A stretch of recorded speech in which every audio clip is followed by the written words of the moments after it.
Mesdames et messieurs, bonjour à toutes et à tous, bienvenue au journal. Les spécialistes de l'environnement rejoints à Marrakech au Maroc par les chefs d'État qui discuteront de la mise en œuvre de l'accord de Paris et ses engagements forts en faveur de la lutte contre le réchauffement climatique. Ainsi, une dizaine de chefs d'État ont ouvert hier un sommet à Marrakech à l'occasion de la conférence des Nations Unies sur le climat. Le président du Faso, Roch Marc Christian Kaboré, et ses pairs africains ont rappelé les engagements pris par les pays du Nord. Il s'agit notamment de la mise à leur disposition de 100 milliards de dollars pour leur adaptation au changement climatique. Reportage de nos envoyés spéciaux Souleymane Sanou, Dramandadian. Réchauffement ou dérèglement climatique. Il faut à tout prix réduire les émissions de gaz à effet de serre et sauver la planète, car la survie de l'homme en dépend. C'est la conviction des hôtes du roi Mohamed VI ici à Marrakech.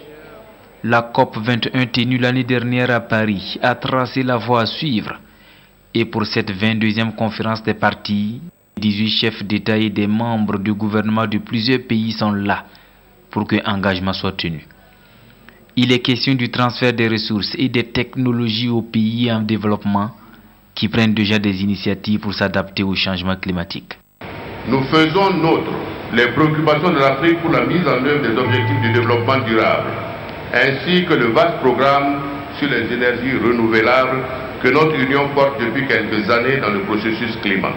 Le plan national de développement économique et social de mon pays qui sera présenté les 7 et 8 décembre 2016 à la conférence des partenaires à Paris, pour son financement, prend en compte la question majeure des changements climatiques dont les conséquences mettent à mal les productions énergétiques, agricoles, forestières, pastorales et halieutiques.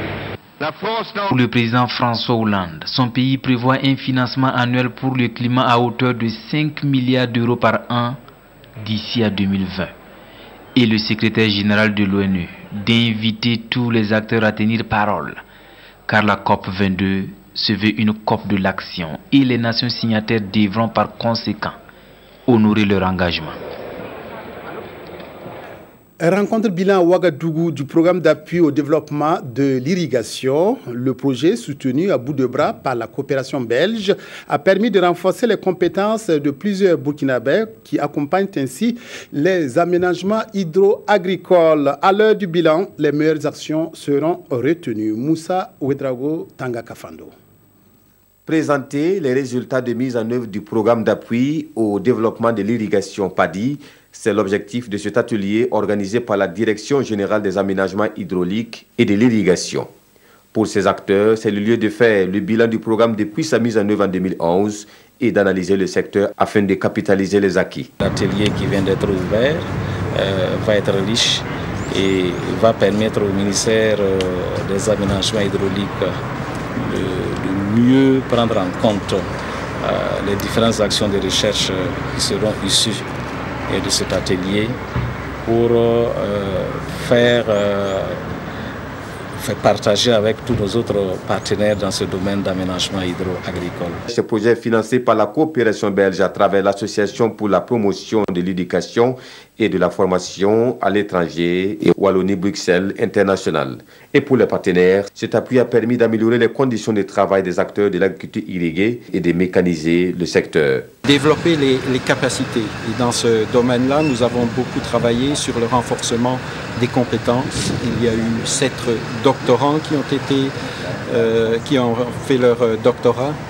Donc il y a aussi plusieurs masters qui ont été réalisés à 2IE et beaucoup de formations modulaires à l'intention de la Direction générale des aménagements hydrauliques et du développement de l'irrigation. Le programme porte sur la mise en valeur des eaux souterraines, la gestion rationnelle des eaux agricoles et la protection des retenues d'eau contre l'ensablement et l'économie des eaux agricoles. 20 ans de coopération interhospitalière renforcée par une nouvelle convention. Elle a été signée hier par l'hôpital Yalagado-Ouedraogo et l'établissement public de santé Ville-Évrard en France. Cette convention permettra aux spécialistes de Yalagado de bénéficier d'informations sur le net pour mieux prendre en charge les malades mentaux. Reportage Moussa Ouedraogo, Aboubakar Sayon. Une signature de convention entre le centre hospitalier universitaire Yalagado-Ouedraogo et l'établissement public de santé de Ville-Évrard en France. Grâce à cette convention, l'hôpital Yalagado a désormais accès au réseau Internet dénommé ASCODOC Psy, un réseau de documents spécialisés dans le traitement des maladies mentales. Un volume de documents, de revues, de livres accessibles par Internet, très nombreux et spécialisés dans la psychiatrie, la santé mentale.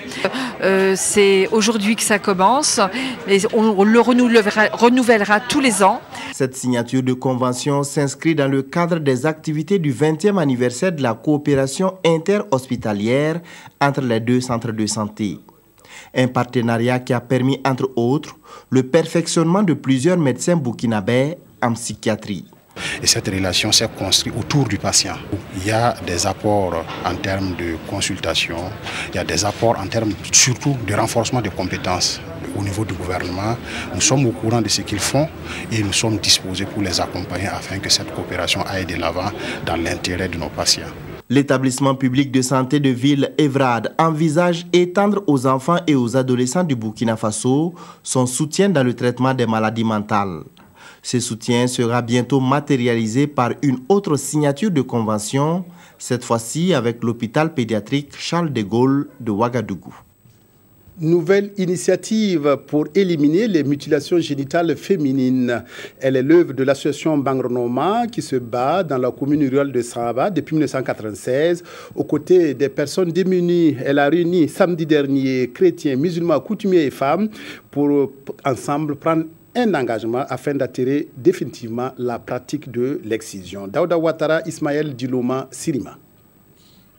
Ce récipient contient les couteaux et les lames autrefois destinés à mutiler les jeunes filles et les femmes.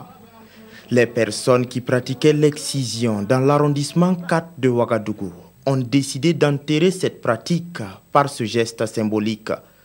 Regroupées désormais au sein de l'association Bangronoma, les anciennes exciseuses s'engagent à laisser tomber la pratique de l'excision. Pour nous, vraiment, c'est une victoire. Elle est partielle, mais elle est importante. C'est un engagement pris après plusieurs années de sensibilisation. Il est nécessaire aussi que nous suivions cet abandon. Et vous savez que la pratique de l'excision a la peau dure au Burkina Faso. Pour mieux sensibiliser les populations à abandonner cette pratique, des sketchs ont été présentés au public. Occasion également pour le ministre de la Femme et de la Solidarité nationale de lancer un appel. Je voudrais lancer vraiment un cri de cœur pour que enfin ceux qui n'ont pas encore adhéré à l'idée de la pratique de l'abandon total des pratiques de l'excision puissent vraiment nous rejoindre, parce qu'il n'y a rien de positif dans l'excision, sinon que désolation. En 2015, les structures de lutte contre l'excision ont recensé 150 filles mutilées au Burkina, avec un bilan macabre de 5 décès. Raison pour laquelle l'association Bangronoma veut amener d'autres exciseuses à abandonner la pratique de l'excision. Cette volonté d'abandonner l'excision sera certainement saluée par les gynécologues et obstétriciens appelés souvent à réparer les dégâts des MGF. Le 14e congrès de la Société des gynécologues et obstétriciens du Burkina, SOGOB, s'ouvre lundi prochain à Ouagadougou. L'occasion se tiendra une rencontre internationale sur l'amélioration de la santé maternelle et néonatale. Nongba Kouda Maïmouna Traoré. La qualité des soins de santé maternelle et périnatale, c'est autour de ce thème que les membres de la Fédération internationale de gynécologie et obstétrique tiendront leur 14e congrès. Ce sera l'occasion pour eux de partager les meilleurs plans d'action et pratiques pour l'amélioration de la santé de la mère et du nouveau-né. C'est dire que nous avons un besoin en matière d'infrastructure, en matière d'investissement et de personnel pour offrir des soins de qualité à nos populations. Et c'est ensemble que nous allons voir les stratégies à mettre en œuvre pour le faire. La santé de la reproduction est un problème de santé publique qui nécessite un suivi. Les politiques mises en place dans la plupart de nos pays au cours de ces 10 dernières années, notamment les politiques de subvention, de gratuité, qui ont permis d'améliorer l'accès aux services de santé pour la mère et l'enfant, n'ont pas malheureusement permis de réduire la mortalité maternelle et néonatale. Nous essayons de voir comment nous pouvons travailler avec les politiques, avec les communautés, nous en tant que professionnels, pour améliorer cette qualité. En 4 jours, ils entendent faire de ces difficultés un souvenir. Le congrès est organisé tous les 2 ans dans un pays membre et réunit de grands chercheurs dans le domaine de la santé maternelle et infantile. Un centre d'accueil et de formation spécialisé a ouvert hier ses portes à Fadangourma, dans le Gourma. Financé à plus d'1 milliard 700 millions de francs CFA, il offre un encadrement de qualité aux jeunes en situation de détresse et aux orphelins. Le centre est le fruit de la coopération entre le Burkina et la Chine-Taïwan. Reportage Nestor Youbare, Mahamadi Ouedraogo. Financé à hauteur d'1 milliard 750 000 francs CFA, le centre d'accueil et de formation spécialisé de Fadangourma est désormais une réalité. Bâti sur un site de 16 hectares, cette structure composée de 6 bâtiments entièrement équipés constitue dorénavant un temple de formation et de réinsertion sociale pour les jeunes en situation de détresse et les orphelins. À la fin de la formation de chaque enfant, des dispositions sont prises pour accompagner les enfants à leur installation ou à la recherche d'emploi pour un travail décent.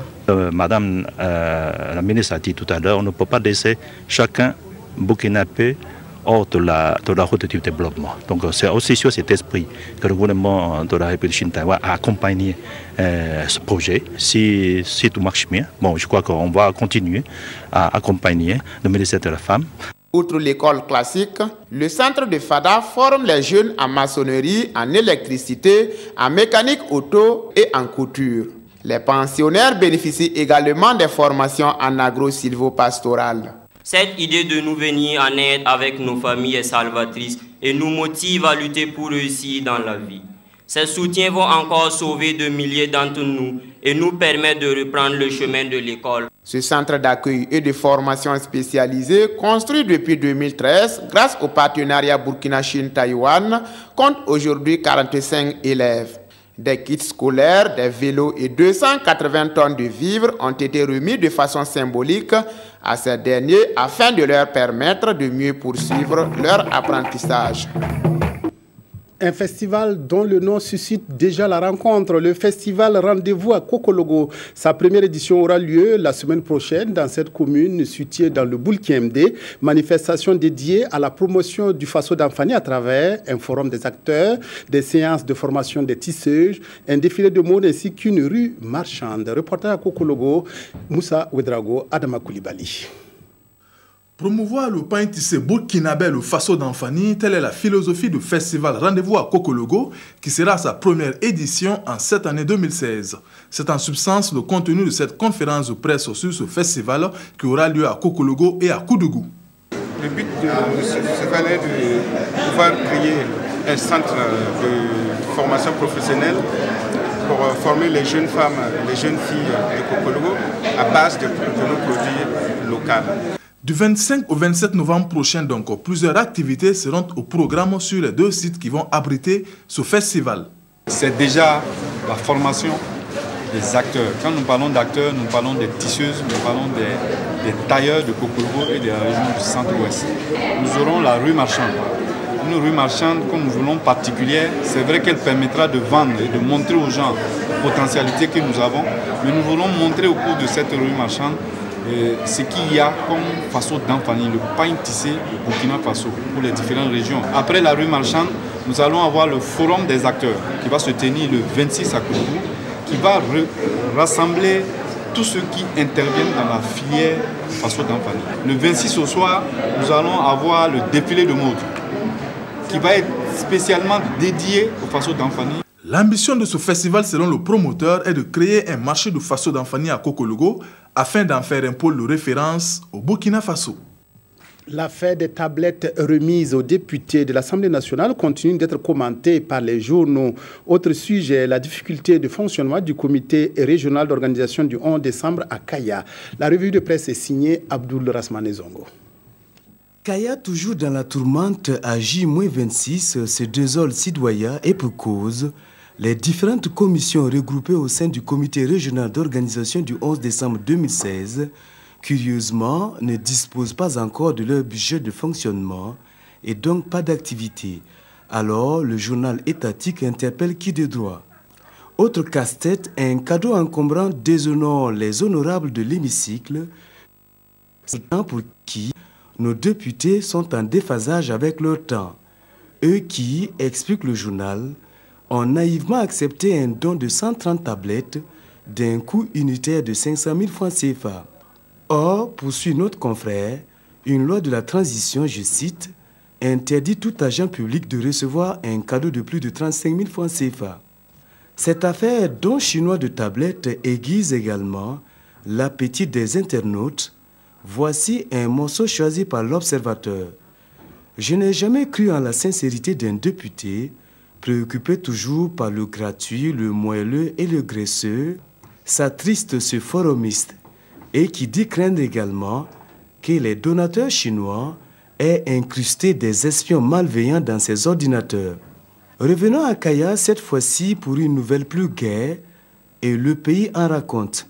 Bonne opération de la police nationale qui a mis aux arrêts une bande de 3 escrocs, entre les mains desquels beaucoup de biens ont été saisis et la somme de 23 500 000 francs CFA.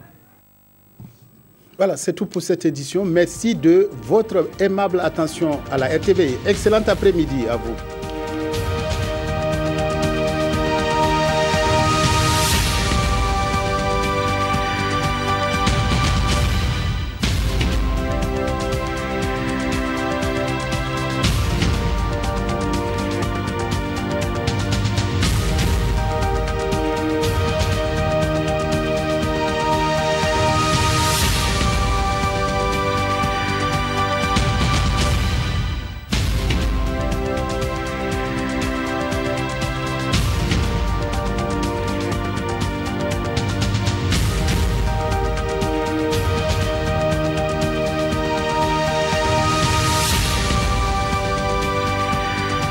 Comme avantage, plus de chaînes, une meilleure qualité de l'image, une meilleure qualité du son.